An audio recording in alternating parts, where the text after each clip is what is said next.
Hi, welcome to the CAD NEST. I am KANTHARAJ from NAGAR branch. Today we are going to teach you how to extract the PAN number from the GST number. So as you know, the GST number that consists of 15 digits, and whereas the PAN number that consists of 10 digits. In the PAN number, in the GST number, the PAN number is included. But as per the starting number 29, you can see, and after that the PAN number will be started, and at last 1ZH, the extra digits will be added. So here in the middle we can see the PAN card number. So we have to extract the PAN card number from the GST number. So we have the simple formula called as is equals to MID mid. So mid is a text function which is used to extract the text or any other numbers that is mixed up inside the cells. In the particular cell, if there is a lot of text, you can extract the text that is present in between.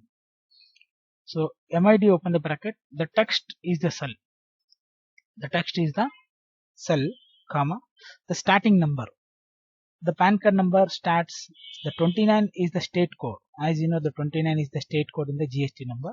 So after that, the starting from the A, D, M, PK2640M up to M, the GST number exists. So the starting number is 3.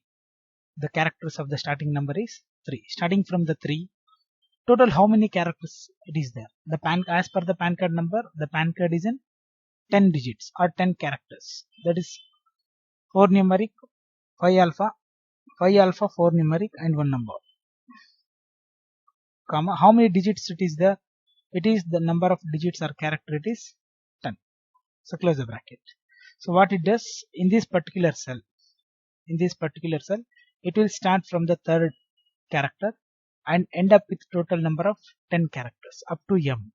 So enter, that particular text will be extracted. So then we can easily extract the PAN card number from the GST number. We can drag the formula. This is how we are going to extract the GST number from the GST number to the PAN card number by using the function called as MID mid. So thank you for watching. For more videos, please subscribe for CAD NEST channel. Thank you.